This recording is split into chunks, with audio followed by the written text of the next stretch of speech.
Music by Priyanshu Singh. Hello. हाँ बोल ना भाई पापा। हाँ खुश रहो बेटा खुश रहो। पापा हमको कुछ पैसा चाहिए था। अच्छा बेटा ठीक है। आपको नहीं पता है तनी ध्यान से सुनिए। 9वीं में फर्स्ट पापा आए हैं, 10वीं में नाम लिखवाए हैं। अच्छा बेटा ऐसा बात है।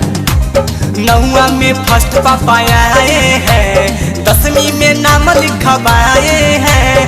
पैसा का हमको बड़ा जरूरत, नया किताब की ना रहा है। अच्छा बेटा तोरा पर हमरा बहुत गर्व है रे।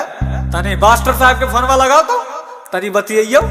हाँ तो आप लाइन पे रहिए ना, हम कॉन्फ्रेंस कर रहे हैं। सखी रे मोरा भतरा के कोयला से लहंगा में भाप उठेला। हेलो प्रणाम सर। हाँ खुश रह की बात है हो फोन के नहीं। अरे कौन गाना लगाए हैं जी लहंगा में भाप उठेला? अरे ना हो बुतरवन टिप टाप करते रहे उहे लगा दिल को। हाँ प्रणाम साहब, हम मंगरुआ के पापा बोल रहा लिए। छौड़ा सब पढ़ो जी। सबका पढ़ाई लिखाई जो है स्टूडेंट्स सब खाली छोड़ी बटाता है नहीं है कि नहीं है? जितना स्टूडेंट है वो बताइए कोई पढ़ता है? सब लोग खाली छोड़ी बटाता है।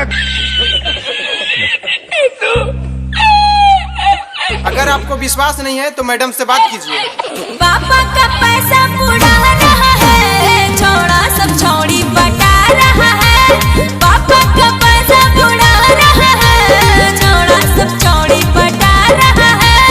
एकदम सब बिगड़ गया है जी। देखिए मैडम झूठा आरोप मत लगाइए।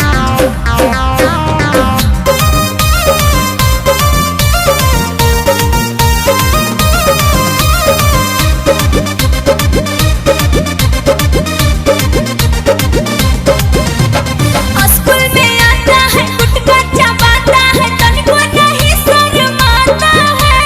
डरता नहीं है किसी से भी, क्लास में मोबाइल चलाता है। अरे गुटखा खाए की? अरे ना पापा, कभी कभी इमरजेंसी में चल जाता है। अरे देखिए देखिए कैसे बोल रहा है, थोड़ा भी डर रहा है आपसे। हम बोल देंगे जी, बोल खोल देंगे जी। हम बोल देंगे जी, बोल खोल देंगे जी। करता है फेल सारा विषय में, 0 नंबर ला रहा है। देखिए मैडम आपके बारे में हम जानते हैं, अभी ये पोल खोल देंगे। काहेला हेड सर से हंस हंस के बतियाते हैं।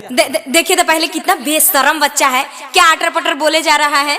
पापा का पैसा उड़ा रहा है, छोड़ा सब छोड़ी बटा रहा है। पापा का पैसा उड़ा रहा है, छोड़ा सब छोड़ी बटा रहा है।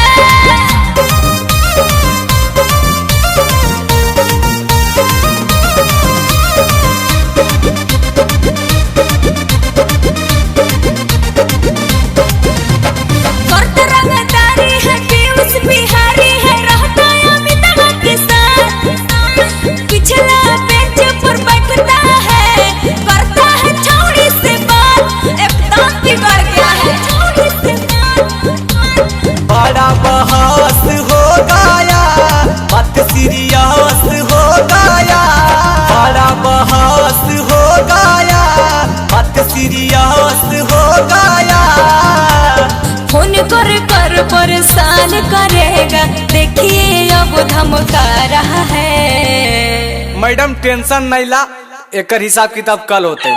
पापा का पैसा उड़ा रहा है, छोड़ा सब छोड़ी बटा रहा है। पापा का पैसा उड़ा रहा है, छोड़ा सब छोड़ी बटा रहा है। हाँ बेटा तो लगो 2-4 कट्ठा बेचवाए देने।